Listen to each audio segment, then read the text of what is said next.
아니 이게 무슨 이런 감정이 다 있습니까? 이 감정을 어떻게 표현해야 되나요? 지금 처음 겪잖아요. 이런 지금 48개국 월드컵도 처음이기도 했고 조 3위도 토너먼트에 진출하는 시스템도 처음이고 그런데 그 시스템에 지금 한국이 지금 딱 들어가 버렸습니다.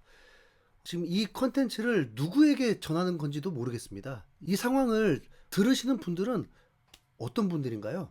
그냥 뭐 제 얘기만 들으려고 클릭해 주시는 거 아닐 거 아닙니까? 지금 감정, 지금 상태가 진짜 혼미합니다. 대한민국 32강 진출 확정도 아니고 뭐 탈락도 아니고 32강 진출하면 뭐 희망이 있는 건지 아닌지도 모르겠고 탈락이 되면서 한국 축구가 뭐 변화되는 시작도 좋은 건 맞고 또 손흥민만 생각하면 무조건 32강 가야 되고 또 희망 있고 분노가 차오르면서도 손흥민 생각하면 진짜 눈물이 납니다. 뭐 그 눈물을 지금 보이는 걸 굳이 뭐 티내는 게 더 이상해서 그래서 숨기고 있지만 사실 그런 마음입니다. 다른 건 모르겠습니다. 이강인은 25살인데 이런 실패도 경험해 봐야죠. 네. 김민재 프리미어리그를 안 오니까 서운한 마음도 있고 뭐 대단한 선수고 든든함이 느껴지지 깊은 정이 이렇게 스며들진 않습니다. 근데 손흥민은 최소한 저에겐 다릅니다. 그냥 선수가 아닙니다. 이 그 인터넷 이 세계에 지금 이 그냥 전산망이 그냥 혈연 같은 존재로 가족과 같은 일방적으로 편들어주고 싶은 선수입니다. 손흥민만 생각하면 이 대회가 이대로 끝이 나선 안 됩니다. 어떻게 이 살아있는 이 리빙 레전드가 월드컵 4번 출전하는데 2번을 홈런볼을 만납니까? 네.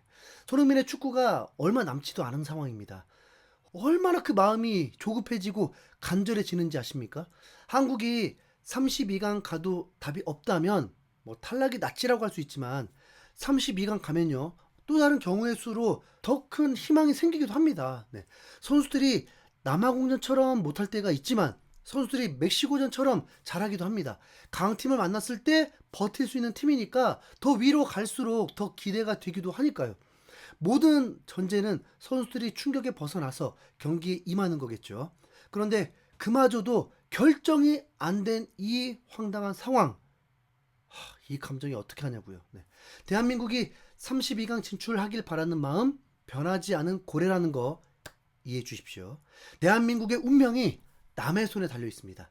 이미 믿었던 독일이 에콰도르에게 1대2 역전패를 당하면서 한국의 32강 진출 확률을 더욱 떨어뜨려줬습니다.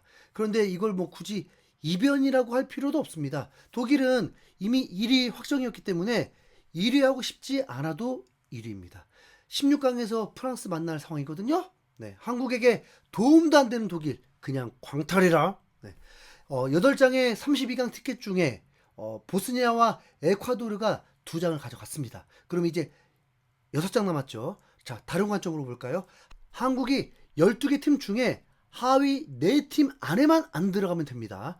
우선 한국 아래에 있는 팀은 스코틀랜드 한 팀이고 이제 F조부터 D, G, H, I, J, K, L 이 중에 3팀만 한국보다 성적이 떨어지면 됩니다. 그 3팀이 빨리 결정이 될수록 손흥민이 피마르지 않고 다시 웃으면서 선수들 결집시킬 수 있죠. 네. 우선 오늘 안에 결정이 나긴 어렵습니다. 오늘은 F조와 D조만 결정이 납니다. 한국에게 유리한 상황은 그래도 기대해 볼 수는 있는 상황입니다. 왜 이렇게 눈치가 보이죠? F조. F조는 네덜란드, 일본, 스웨덴, 튀니지가 속한 팀인데 이 경기가 아침 8시에 열리게 되었습니다. 여긴 죽음의 조가 확실합니다. 진짜 대진이 가장 좋지 않은 조입니다. 1위를 해도 모로코를 만나고 2위를 해도 브라질을 만나고 3위를 해도 프랑스를 만납니다. 일본이 2승 1무를 해도 브라질을 만나는 1승 2무 무패를 해도 브라질을 만나는 1승 1무 1패를 해도 프랑스를 만나는데 자 대한민국은 1위를 했으면 조 3위로 뭐 겨우 올라오는 팀 2위를 했으면 개최국 이점이 사라진 캐나다 3위를 했으면 이집트? 뭐 힘 떨어진 독일입니다. 1승 2패를 하고도 32강 진출이라면 이거 사실 한국이 열받아야 하는 게 아니라 일본이 피파에 항의해야 합니다. 네. 자, 이 차이를 아시겠죠? 한국이 얼마나 큰 행운이 있는 상황인지. 네. 우선 일본이 32강 가서 탈락한다고 단정 지을 수 없는 레벨인 건 맞습니다. 일본은 32강 진출은 확정이 되었습니다. 단지 순위만 안 정해진 거죠. 우리는 일본 순위가 궁금하진 않습니다. 그런데 일본이 스웨덴을 이기길 바라야 하는 처지가 되었습니다. 왜냐하면 스웨덴의 상황 때문입니다. 일본이 스웨덴에게 지면 조 3위가 되는데 이미 승점 4점이기 때문에 한국보다 더 위가 됩니다. 차라리 일본이 스웨덴을 이겨버리면 얘기가 다릅니다. 스웨덴은 승점 3점이 그대로 유지가 되면서 한국과 승점은 같은 상황이 됩니다. 그런데 우선 또 패배를 한 거잖아요.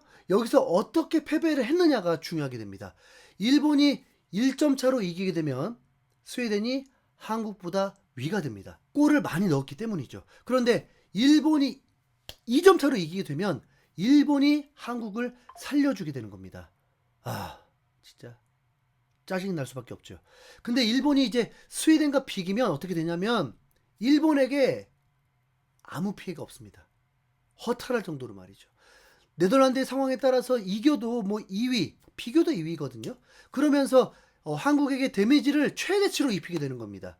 이미 에콰도르 사태 때문에 지금 우리는 더 쫄려있는 상황이죠. F조 경기가 이제 동시에 열리게 되었습니다. 그런데 시작부터 네덜란드가 전반 10분 안에 2골을 넣으면서 우리는 뭐 절대로 브라질을 만나지 않겠다는 의지를 드러냈습니다. 네. 끝. 일본은 1위 목표가 거의 뭐 사라지게 되었습니다. 사실 일본은 네덜란드와 1위 경쟁이 매우 치열한 상황이었는데 누가 더 많은 골을 넣어서 득실차를 벌리냐가 중요했는데 네덜란드가 완전 앞서가게 된 거죠. 일본은 이제 브라질이냐 프랑스냐가 걸려있는 상황이 되었습니다. 그런데 또 상황이 묘연합니다. 일본이 월드컵 대회 직전에 평가전이 바로 아이슬란드, 스웨덴과 비슷한 급이었거든요. 그런데 일본이 아이슬란드에게 후반 막판에 겨우 한 골 넣고 승리를 했습니다. 만약 이런 경기가 스웨덴전에서도 일어난다면 한국은 최악이 되는 겁니다. 그러니까 뭐 1대0으로 이기면 일본은 최고로 좋고 스웨덴은 그냥 좋고 한국은 최악이 되는 결과인데 전반전은 그렇게 흘러가 버렸습니다. 양팀 기대 득점은 10% 미만. 일본은 점유율도 밀렸고 슈팅 기회는 더 있다고 했지만 매우 뭐 대등한 경기가 되었습니다. 진짜 이럴 줄 알았다니까요, 진짜. 한국은 오로지 일본의 2대0 이상을 응원해야 합니다. 속은 상할지 모르지만 일본이 모로코 만나는 걸 바라는 것과 같습니다. 그런데 후반전 일본에게 우선 동기부여가 살아나게 되었습니다. 튀니지가 한 골을 넣으면서 득실차가 다시 1위 되었고요. 그러면 일본도 다시 아직 포기할 때가 아니죠. 또 일본이 드디어 골이 터집니다. 그래 고맙다 임마. 일본도 비슷한 시간에 미친 킬패스 한 방으로 스웨덴 수비를 뚫어버리면서 득점이 터졌습니다. 다시 이제 원점입니다. 네덜란드가 득점이 더 많기 때문에 그래도 일본은 2위였습니다.